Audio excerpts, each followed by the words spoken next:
मंडळी, हॉर्मुझच्या सामुद्रधुनीमध्ये सध्या अत्यंत भयानक परिस्थिती निर्माण झाली असून 18 एप्रिल 2026 रोजी भारताच्या दृष्टीने ही एक अतिशय धक्कादायक आणि तितकी चिंताजनक घटना समोर आली आहे. अमेरिका आणि इराण यांच्यात गेल्या अनेक दिवसांपासून सुरू असलेल्या संघर्षाच्या पार्श्वभूमीवर इराणच्या रिव्हॉल्युशनरी गार्ड्स म्हणजेच IRGC कडून भारताचा ध्वज असलेल्या दोन मोठ्या तेलवाहू जहाजांवर थेट गोळीबार करण्यात आला आहे. ही घटना केवळ एक अपघात नसून ती इराणवर अमेरिकेने घातलेल्या आर्थिक नाकेबंदीचा आणि जागतिक राजकारणातील बदलत्या समीकरणांचा थेट परिणाम असल्याचे दिसून येत आहे. या प्रकरणाचे संपूर्ण गांभीर्य समजून घेण्यासाठी या हल्ल्याची पार्श्वभूमी काय होती, हा हल्ला नेमका कोणाकडून आणि का करण्यात आला, त्यानंतर भारताने कोणती आक्रमक भूमिका घेतली, या सगळ्या गोष्टी आज आपण अतिशय सविस्तरपणे समजून घेणार आहोत.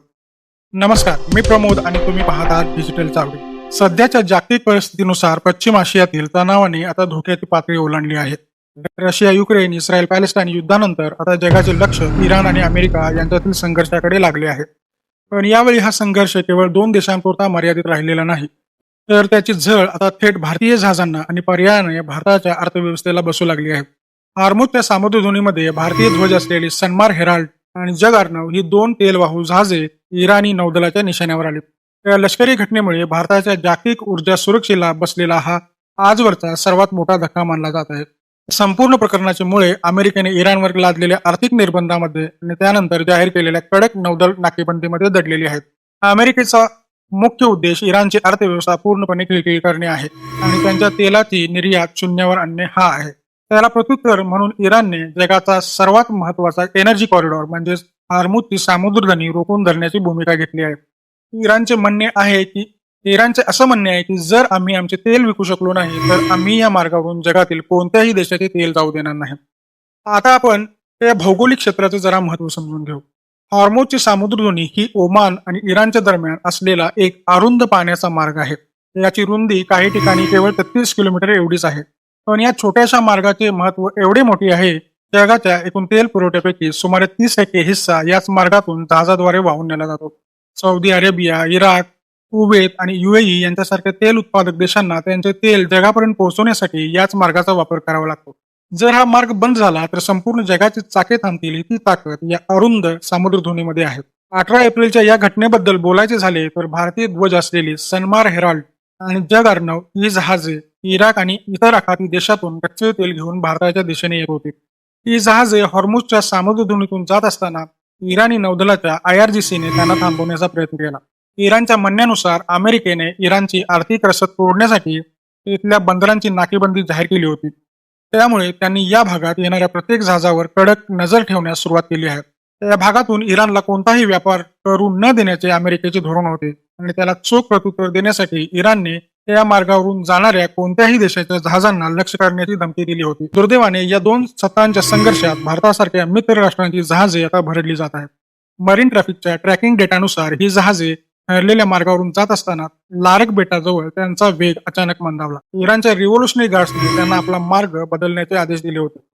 जेव्हा या जहाजांनी आंतरराष्ट्रीय नियमानुसार आपला मार्ग बदलण्यास नकार दिला तेव्हा तेथून पुढे काही सागरी मैलावर इराणच्या गनबटीतून त्यांच्यावर अंधाधुंद गोळीबार करण्यात आला. या जहाजांपैकी सन्मार हेराल्ड हे जहाज तेलाने पूर्ण भरलेले होते. तेलाने भरलेल्या जहाजावर गोळीबार करणे म्हणजे एका मोठ्या स्फोटाला आमंत्रण देण्यास होते. सुदैवाने जहाजाला मोठी आग लागली नाही, पण कर्मचाऱ्यांमध्ये प्रचंड भीतीचे वातावरण निर्माण झाले होते. या घटनेनंतर काही ऑडिओ क्लिप सुद्धा समोर आले आहेत, ज्यामध्ये भारतीय कॅप्टन आणि इराणच्या नौदल अधिकाऱ्यांमधील संवाद ऐकू येतो. भारतीय कॅप्टनने ओरडून सांगितले की आम्ही भारताचे प्रतिनिधित्व करत आहोत, आमचे कोणाशीही युद्ध नाही. पण इराणकडून मिळाले उत्तर अतिशय आक्रमक होते. त्यांचे स्पष्ट म्हणणे होते, जोपर्यंत अमेरिका आमची नाकेबंदी हटवत नाही आणि आम्हाला आमचे तेल विकू देत नाही तोपर्यंत या क्षेत्रात कोणालाही सुरक्षित प्रवास करण्याची मुभा दिली जाणार नाही. या विधानातून इराणचा संताप आणि त्यांची हतबलता दोन्ही दिसून येते. मित्रांनो, या हल्ल्याचा परिणाम भारतावर कसा होणार हे समजून घेणं महत्वाचं आहे. भारताला लागणाऱ्या एकूण कच्च्या तेलापैकी 80% अधिक पुरवठा हा आखाती देशातून येतो आणि तो याच हॉर्मुझच्या मार्गाने येतो. या घटनेमुळे आंतरराष्ट्रीय बाजारात कच्च्या तेलाच्या किमतीत प्रति बॅरल $10 ते $15 अचानक वाढ झाली आहे. जर ही नाकेबंदी अशीच सुरू झाली तर भारतामध्ये पेट्रोल आणि डिझेलचे दर ₹200 पार जाऊ शकतात. इंधनाचे दर वाढले की साहजिकच वाहतूक खर्च वाढतो आणि त्याचा थेट परिणाम भाजीपाला, अन्नधान्य आणि इतर जीवनावश्यक वस्तूंच्या किमतीवर होतो. थोडक्यात सांगायचे झाले तर इराण आणि अमेरिकेच्या वादामुळे भारतीय सामान्य माणसाच्या खिशाला मोठी कात्री लागणार आहे. केवळ तेलच नाही तर भारताला लागणारा LNG पुरवठा याच मार्गावर अवलंबून आहे. आपल्या देशातील खत कारखाने आणि वीज निर्मितीसाठी या गॅसची मोठी गरज असते. जर हा पुरवठा खंडित झाला तर देशातील शेती आणि उद्योगधंद्यावर त्याचे भीषण परिणाम होतील. मित्रांनो, भारतासमोर आता एक मोठा राजनैतिक पेचप्रसंग उभा राहिला आहे. भारताचे अमेरिकेसोबतचे संबंध सध्या अतिशय घनिष्ठ आहेत. पण त्याच वेळी इराण हा आपला जुना आणि विश्वासू मित्र आहे. इराणमधील चहाबार बंदर विकसित करण्यासाठी भारताने मोठी गुंतवणूक केली आहे. अशा परिस्थितीत आपल्या मित्र राष्ट्राकडून आपल्या जहाजांवर गोळीबार होणे हे भारतीय परराष्ट्र धोरणासाठी मोठे अपयश मानले जात आहे. या गंभीर घटनेनंतर भारतीय परराष्ट्र मंत्रालयाने तातडीने सूत्रे हलवली आहेत. परराष्ट्र सचिव विक्रम मिस्त्री यांनी दिल्लीतील इराणमधील दूतावासातील वरिष्ठ अधिकाऱ्यांना बोलवून कडक शब्दात समज दिली आहे. भारताने स्पष्ट केले आहे की भारतीय ध्वज असलेल्या जहाजांवर झालेला हल्ला हा भारताच्या सार्वभौमत्वावर झालेला हल्ला मानला जाईल. भारताने इराणला त्यांच्या जुन्या आश्वासनांची आठवण करून दिली आहे. त्यात इराणने म्हटले होते की भारताच्या ऊर्जेची गरज पूर्ण करणाऱ्या जहाजांना कोणताही अडथळा येणार नाही. सध्याची इराणची कृती ही त्यांच्या शब्दाच्या विरुद्ध असल्याचे दिसून येत आहे. आता प्रश्न उभा राहतो की भारतीय नौदल यावर काय करणार. यापूर्वीही अशा संकटांच्या वेळी भारतीय नौदलाने ऑपरेशन संकल्प अंतर्गत आपल्या जहाजांना सुरक्षा पुरवली आहे. आता पुन्हा एकदा भारतीय युद्धनौका या भागात तैनात करण्याची गरज निर्माण झाली आहे. जर इराणने आपला आक्रमक पवित्रा सोडला नाही तर भारताला आपल्या जहाजांच्या सुरक्षेसाठी सशस्त्र एस्कॉर्ट द्यावा लागेल. त्यामुळे इराणसोबतचे संबंध अधिकच ताणले जाऊ शकतात. पण आपल्या देशाची सुरक्षा आणि आर्थिक हितसंबंध जपण्यासाठी भारताला कठोर निर्णय घ्यावेच लागतील. मंडळी, जागतिक राजकारणात कोणीही कायमचा मित्र आणि कोणीही कायमचा शत्रू नसो हे या घटनेवरून पुन्हा एकदा सिद्ध झाले. रशिया आणि इराण हे देश एकेकाळी भारताचे सर्वात जवळचे समजले जाणारे मित्र होते. पण सध्याच्या अमेरिका धार्जिण्या धोरणामुळे हे मित्र आपल्यापासून दुरावत आहेत का, असा प्रश्न आता उपस्थित होत आहे. इराणला वाटते की भारत अमेरिकेच्या दबावाखाली येऊन इराणकडून तेल खरेदी करणं बंद करत आहे आणि त्याचाच राग इराण अशा प्रकारे काढत असल्याची शक्यता नाकारता येत नाही.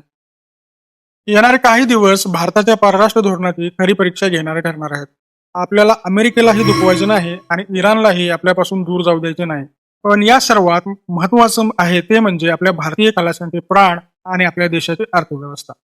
जर इराणनेही हतबलता दाखवत भारतासारख्या मित्र राष्ट्राला लक्ष्य करणे थांबवले नाही तर भारतालाही आपली लुक वेस्ट पॉलिसी बदलावी लागेल, असे संकेत आता अधिकृत पातळीवरून दिले जात आहेत.